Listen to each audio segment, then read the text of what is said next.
पिछले 24 घंटे में जो कुछ हुआ है उससे विध्वंस का खतरा काफी बढ़ गया है। किसी बड़े युद्ध की तैयारी बिल्कुल सामने दिख रही है।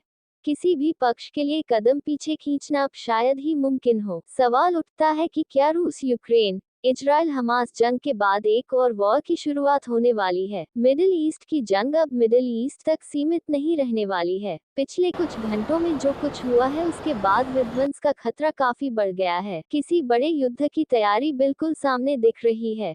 किसी भी पक्ष के लिए कदम पीछे खींचना अब शायद ही मुमकिन हो। ये बात यमन में हूती के ठिकानों पर अमेरिका के हमले के बाद की जा रही है। पिछले 24 घंटे में जो कुछ भी हुआ है उसमें 5 किरदार सबसे अहम हैं। ऐसे में हमें उनकी स्थिति को भी जानना चाहिए।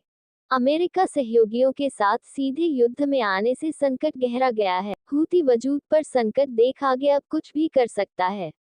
इजराइल अमेरिका के साथ आने से बड़े हौसले के साथ मैदान में होगा। ईरान प्रॉक्सी के जरिए नहीं, कभी भी खुलकर खुद सामने आ सकता है। लेबनान उत्तरी मोर्चे पर इजराइल को उलझाने की और कोशिश करेगा।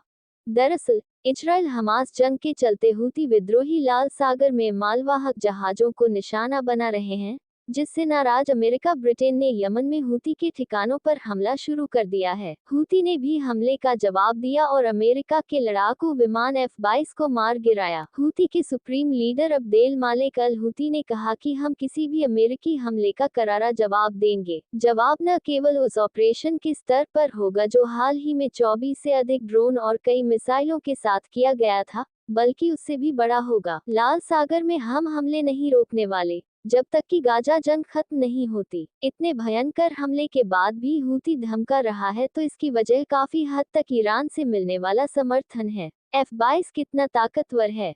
ये दुनिया का सबसे बेहतरीन फाइटर जेट माना जाता है। परमाणु हमला करने में भी सक्षम है। पल भर में तबाही मचा सकता है। इसकी लंबाई -62.1 फीट है और विंग स्पैन 44.6 फीट है। इसकी अधिकतम स्पीड -2414 किलोमीटर घंटा है। विमान 65,000 फीट तक उड़ान भरने में सक्षम है। अमेरिका के राष्ट्रपति जो बाइडेन ने कहा कि हमलों का उद्देश्य ये स्पष्ट करना है कि अमेरिका और उसके सहयोगी लाल सागर में आतंकवादी समूह के हमलों को बर्दाश्त नहीं करेंगे। बाइडेन ने कहा कि अमेरिका और उसके सहयोगियों ने पूरी तरह सोच समझकर यह कदम उठाया है। अमेरिकी राष्ट्रपति ने एक बयान में कहा, ये हमले लाल सागर में अंतर्राष्ट्रीय समुद्री जहाजों पर हूती विद्रोहियों के हमलों के बदले में किए गए हैं। विद्रोहियों के हमलों ने अमेरिकी कर्मियों, नागरिकों और हमारे साझेदारों को खतरे में डाल दिया है, व्यापार को खतरे में डाला है। हूती विद्रोही लाल सागर में आतंक मचाए हुए हैं।